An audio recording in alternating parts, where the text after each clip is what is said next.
નમસ્કાર વિદ્યાર્થી મિત્રો, ધોરણ 8 વિષય અંગ્રેજી રિવિઝન પાર્ટ 2માં આજે વિદ્યાર્થી મિત્રો આપણે એક્ટિવિટી 4નો અભ્યાસ કરવાનો છે.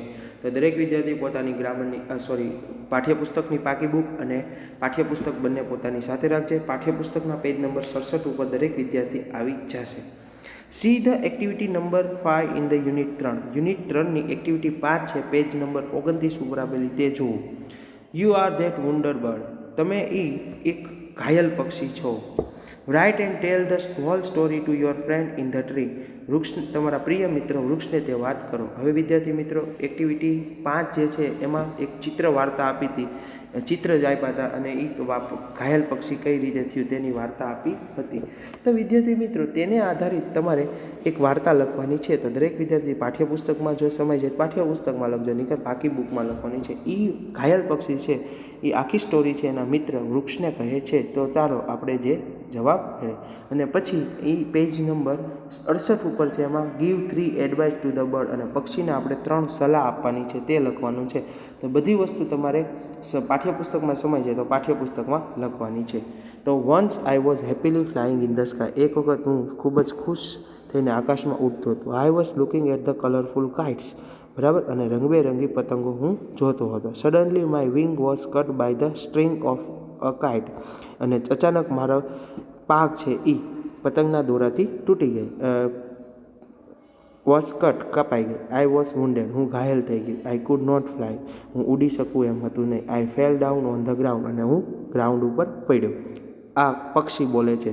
A small girl saw me. એક નાનકડી એવી દીકરીએ મને જોયું. She took me home to her mother. અને તે મને તેના ઘરે તેની માતા પાસે લઈ ગઈ. હર મધર ગેવ મી સમ વોટર. તેની માતાએ મને થોડુંક પાણી આપ્યું. શી કમ્ફર્ટેડ મી. તેને મને ખૂબ આદર અને એટલે કે સરખું કર્યું. શી ટ્રીએટ માય વુન્ડ્સ. તેને મારા જે કાંઈ ઘાય વાગ્યું હતું તે સરખું કર્યું. The little girl look after me till I was all right again. અને નાનકડી એવી દીકરી જે હતી તેણે મને સરખું થયું ત્યાં લગીને મને ખૂબ જ તે સરખી રીતે મને રાખ્યું. I was strong enough to fly. અને ત્યાં લગીને કે જ્યાં લગીને હું ઉડી શકું. The little girl set me free. તેને મને છોડી મૂક્યું. I flew into the sky. હું આકાશમાં ઉડવા લાગ્યું. And come back here. અને હું અહીંયા આવી ગઈ. હવે આટલી વાર્તા છે તમારે પહેલાં લખવાની, અને પેજ નંબર 68 ઉપર જે છે વિદ્યાર્થી મિત્રો, એમાં તમારે 3 એડવાઇસ લખવાની છે, જેમાં 1, 2, 3 આપ્યું છે. તો એમાં પહેલું લખો, little bird you should not fly where it is not safe. સાવચેતી ન હોય ત્યાં તારે બહુ ઉડવું જોઈએ નહીં. You should never fly alone. એકલું ઉડવું જોઈએ નહીં. You should not fly after sunset. ને સૂર્યાસ્ત પછી ઉડવું જોઈએ નહીં. તો આ ત્રણેય છે એ તમારે લખી નાખવાનું છે. તો એક્ટિવિટી 4 છે એ તમારે પાઠ્યપુસ્તકમાં જ લખવાની છે. હવે આવશે activity 5, listen and write. Listen એટલે સાંભળો અને રાઇટ એટલે લખો. C helpline. હેલ્પલાઇનમાં જોવાનું છે. તો હેલ્પલાઇનમાં વિદ્યાર્થી મિત્રો આવો એક સરસ મજાનો પેરેગ્રાફ આપ્યો છે, જે તમારે પેજ નંબર 68 ઉપર આ એક્ટિવિટીમાં તમારે જોઈને લખવાનો છે. તો દરેક વિદ્યાર્થી પાઠ્યપુસ્તકમાં જોઈને લખી નાખશે. હેલ્પલાઇનમાં પણ આપેલો છે. જો આમાં ન બતાવે તો તમારે પેજ નંબર 75 ઉપર આપવામાં આવેલું છે. A small squirrel also join with him and run. નાનકડી એવી ખિસકોલી અમારી સાથે આવી અને દોડવા લાગી. વાઇલ રનિંગ, દોડતી વખતે, ધે મીટ વિથ ફોક્સ. તે ફોક્સને મળે છે, શિયાળને મળે છે. The fox asked. અને ફોક્સ તેને પૂછે, વાય આર યુ રનિંગ. તું શા માટે દોડે છે? What is the matter. શું થયું છે? The rabbit and the squirrel told him the matter. The rabbit અને સ્ક્વિરલ છે એ આખી સમસ્યા છે તે કહે છે. The focus also join with them. અને પછી ફોક્સ પણ તેને જોઈન વિથ ધેમ, તેમની સાથે દોડવા માંડે છે. While running they meet with an elephant. દોડતા તે હાથીને મળે છે. The elephant also joined with them. હાથી પણ તેમની સાથે જોડાઈ જાય છે. All were shouting, save trees, save forest. અને બધા બૂમો પાડે છે, વૃક્ષો બચાવો, જંગલ બચાવો. બરાબર વિદ્યાર્થી મિત્રો, આવો એક પેરેગ્રાફ છે તે તમારે જોઈને લખવાનો છે. હવે એને આધારિત પ્રશ્નના જવાબ તમારે પેજ નંબર 69 આપ્યું છે. જો પાઠ્યપુસ્તકમાં જ એક્ટિવિટીમાં સમાઈ જાય તો એમાં ને એમાં તમારે લખવાના છે. તો ચાલો હવે પ્રશ્નના જવાબ મેળવીએ. તો પાઠ્યપુસ્તકમાં જ તમારે સમાઈ જાય. પહેલાં 5A પ્રશ્ન 5A જે છે એમાં પેરેગ્રાફ લખવાનો છે અને 5Bમાં પ્રશ્નના જવાબ. Who knows the purpose of the rabbit? કોણ છે એ રેબિટનો હેતુ જાણી ગઈ? તો the squirrel knows the purpose of the rabbit. બીજું, who will be the slowest runner? કોણ આ બંનેમાંથી ધીમો દોડનાર છે? તો કે the elephant will be the slowest runner. ત્રીજું, કેન રેબિટ રિયલી શાઉટ? શું રેબિટ છે એ ખરેખર બૂમો પાડે છે? No, a rabbit can not shout. Arrange the animals in the story according to there size. જે વાર્તામાં જેટલા એનિમલ્સના નામ આવ્યા છે એને એના સાઇઝ પ્રમાણે ગોઠવવાના. તો પહેલાં નાનેથી મોટા તરફ જવાનું. સ્ક્વિરલ, પછી રેબિટ, પછી ફોક્સ અને elephant. Whom did the squirrel join? સ્ક્વિરલને કોણ જોઈન થાય છે? તો કે the squirrel join the rabbit. પહેલાં સસલું જોઈન થાય છે. તો આ પાંચેય પ્રશ્નના જવાબ પાઠ્યપુસ્તકમાં જે સમય પાઠ્યપુસ્તકમાં નીકળ બાકી બુકમાં લખવાનું છે. હવે છે C. Read the following sentence and write T for correct, સાચા માટે ટી અને ફોલ્સ માટે એફ ફોર ઇનકરેક્ટ સેન્ટેન્સ, ખોટા માટે એફ લખવાનું છે. તો ચાલો પ્રશ્નના જવાબ મેળવીએ. આ પણ એક્ટિવિટી પાઠ્યપુસ્તકમાં જ તમારે લખવાની છે. The rabbit join the group after the fox. તો કે false. All of them were worried. તો કે ટ્રુ, બધાને ચિંતા હતી. ત્રીજું, the fox saw the squirrel and the rabbit. He immediately started running. તો કે ફોલ્સ. ચોથું, the elephant came when the squirrel, fox and the rabbit were talking. તો કે ફોલ્સ. પાંચમું, the elephant was the last to join them. તો કે true. તો આ રીતે વિદ્યાર્થી મિત્રો એક્ટિવિટી 4 પાઠ્યપુસ્તકમાં, એક્ટિવિટી 5A, B અને C પાઠ્યપુસ્તકમાં જ તમારે લખવાની છે.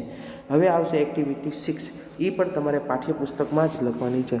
Put tick mark against the correct sentence. સાચા સેન્ટેન્સ સામે સાચાની નિશાની કરો. Then write a new sentence using the underline word correctly.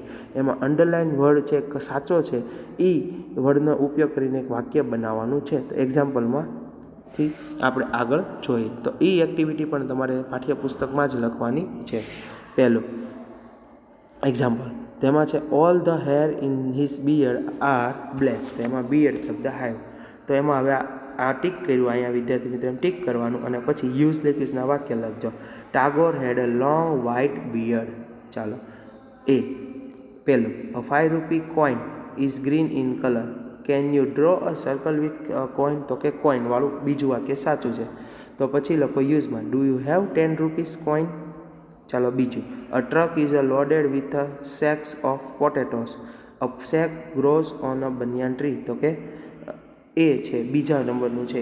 બીજામાં પહેલું જે છે એ સાચું છે. એની ઉપર ચેક કરો. હવે લખો, how much wheat is there in the sack. ત્રીજું, a cat can eat an lot of leaves every day. કે look ants are moving on the leaves. તો કે એમાં ત્રીજામાં બીજું સાચું છે, લીવ્સ વાળો ઉપયોગ કરો. The leaves of the banana tree are large. ચોથું, sometime the bamboo shoots up 3 feet in a day. The bamboo stem in the solid between the joint. તો એમાં પહેલું છે એ સાચું છે. હવે એનો યુઝ લખવાનો છે. તો યુઝમાં લખો, the bamboo is use to make basket and furniture. પાંચમું, we had a camp in the Gir last week. Rajan filled water in a camp. તો પહેલું વાક્ય છે એ સાચું છે. એમાં ચોરસમાં સાચું લખો અને પછી લખો, જય will go for the summer camp this year. હવે વિદ્યાર્થી મિત્રો એક્ટિવિટી 7. બરાબર. તો આ રીતે એક્ટિવિટી 6 પણ પાઠ્યપુસ્તકમાં તમારે પૂરી કરી દેવાની છે. હવે આવશે activity 7. Arrange the following in proper order. યોગ્ય ક્રમમાં ગોઠવો. Write a paragraph with proper punctuation mark. અને યોગ્ય પંચ્યુએશન માર્ક સાથે તમારે વાક્યને જે છે એ પેરેગ્રાફમાં લખવાના છે. તો પહેલાં આપણે ગોઠવવાના છે. But he didn't find gift for Sohan. પણ તેને સોહન માટે ગિફ્ટ મળ્યું નહીં. Rohan and Sohan are friends. Rohan અને સોહન છે મિત્ર છે. Because he found a gift. કારણ કે તે ગિફ્ટ ગોતતો હતો. Because it was Sohan's birthday. આજે સોહનનો બર્થડે છે.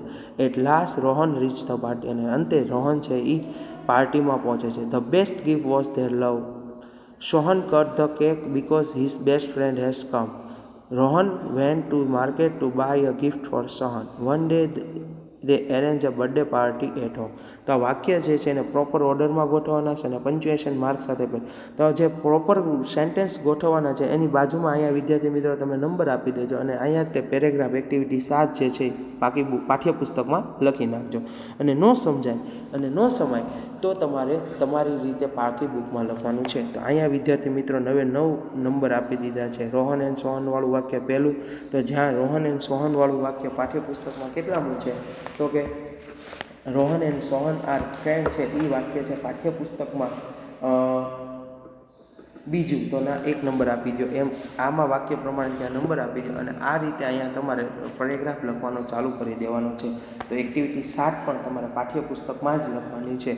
Rohan and Sohan are friends, પૂર્ણવિરામ, આ બધા પંચ્યુએશન માર્ક કહેવાય. One day they arrange a party at home because it was a Sohan's birthday. Rohan went to market to buy a gift for Sohan, but he didn't find a gift for Sohan. At last, આ બધા અલ્પવિરામ, પૂર્ણવિરામ ને capital ને એવું બધું કરવાના અને પંચ્યુએશન mark કહેવાય. Rohan reach the birthday party because he found a gift. The best gift was their love. Sohan cut the cake because his best friend had come. તો અહીંયા વિદ્યાર્થી મિત્રો તમારી 7મી એક્ટિવિટી પૂરી થાય છે. તો આજે 4, 5A, 5B, 5C, એક્ટિવિટી 6 અને એક્ટિવિટી 7 જેટલું વિદ્યાર્થી મિત્રો તમને જે ટીક કરાવ્યું છે એટલે કે જે તમને કીધું છે એ બધું તમારા પાઠ્યપુસ્તકમાં લખીને એક્ટિવિટી પૂરી કરવાની છે. જે એક્ટિવિટી પાઠ્યપુસ્તકમાં ન લખાય એ તમારે પાકી બુકમાં લખવાની રહેશે. આટલું હોમવર્ક તમારે આજે કરવાનું રહેશે. આભાર.